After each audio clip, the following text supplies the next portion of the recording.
The Oklahoma City Thunder have clinched the #1 seed for the first time since the 2012-2013 season. Similar to that year, they are one of the youngest teams in the NBA at an average age of 24.8 years old, having an opportunity to return to the finals for the first time since I bandwagoned to the team in 2011 and the 2012 season. The main question, though, is will they be able to capitalize on this opportunity to grasp the Larry O'Brien Trophy and maintain the talent that they have for years to come, or will history repeat itself? All the way back in 2011, OKC had young talent just like they do right now. They had a young Serge Ibaka in year 2, Russell Westbrook in year 3, James Harden in year 2, and of course, Kevin Durant in year 4. They had a bright future.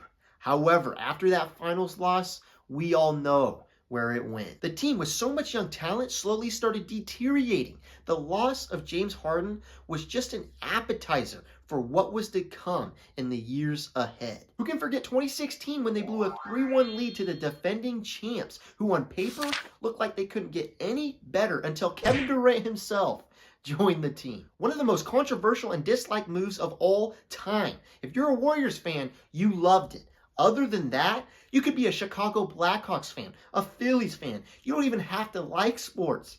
And you hated that move. That transcended the NBA atmosphere. It was a smart move for him and the Warriors, I'll admit it. But as a Thunder fan myself, it never felt right, especially when it felt like they could beat the Warriors the next year if they just stuck together. But he made the decision, and it caused a downfall for the Thunder, and the rest is history. That was then paired with the brutal Serge Ibaka trade. They went from a title contender to a playoff hopeful in just one offseason. And those cuts from those departures were too deep for the Thunder ever to recover. Russell even began playing the best ball of his career, with him and Adams' connection growing stronger and stronger. Victor Oladipo even came in for 1 year and had a breakout year. But no matter what, the Thunder could not compete in the playoffs anymore. After those two departures, they lost in the first round 4 years in a row. They could not stop the bleeding from KD no matter what they did. They even got Paul George and Carmelo Anthony.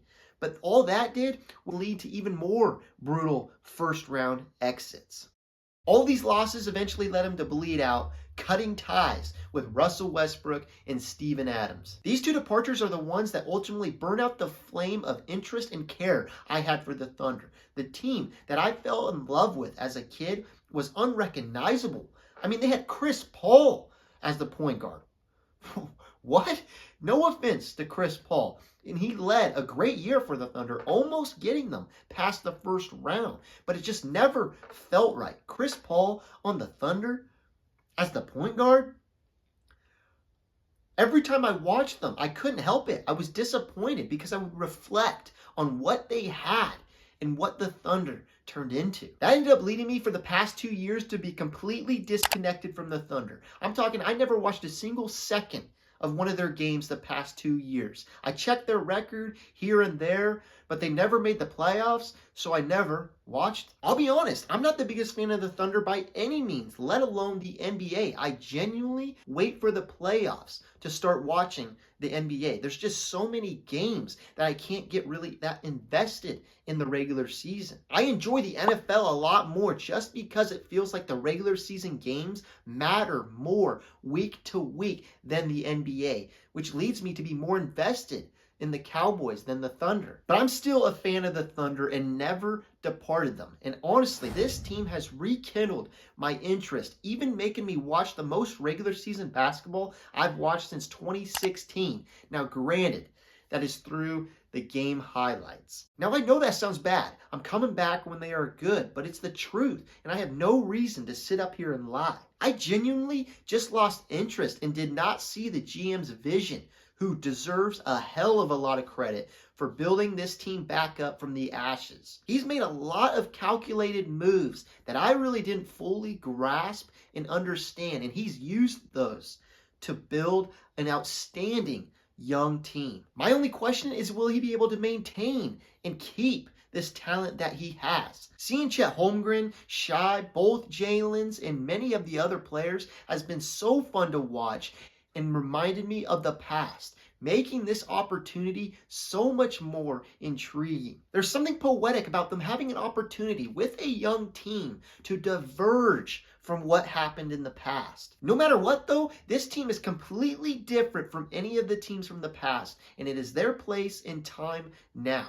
They are the number one seed that is heavily overlooked. Many people argue that their youth and lack of length will hurt them in the playoffs, seeing the Nuggets as the best team in the West, and I don't blame them. I can see that. Experience can do a hell of a lot for a team and boost them past teams that lack that trait. However, there are advantages that you cannot ignore that come along with youth. They have no past demons to overcome. They're coming in with a clean slate, making it easier for them to be more present than any other team, while also having the added pressure that some veterans feel in where this might be my last year. It's all or nothing. Plus, this is just not some team that barely squeaked into the playoffs. They earned the number one seed in a very talented Western Conference. A conference with 5 teams over 50 wins. When you compare that to the East, there's only 2. It's not like the 1 seed fell in their lap like Kevin Durant's ring. I'm kidding. They ended with the best record in the West with the same youth that they're heading into the playoffs with. It won't be easy by any means. I just don't see the youth becoming that much of an issue for them because of the talent that they have. When they're healthy, they are a hard team to beat. If anything, the best argument against them is their length issue. But they have proven to play great defense, having a top 5 defense and a top 5 offense. The only team to be top 5 in both of those categories except for the Nuggets. At the end of the day, it's like every other sport. No one knows what's going to happen in the future. But what we do know is the Thunder have put themselves in a great position to go on a run this year and for years to come. I'm so excited for the playoff run this year, and I'm so intrigued to see how the front office will handle maintaining the talent that they have. Thank you for watching. Peace.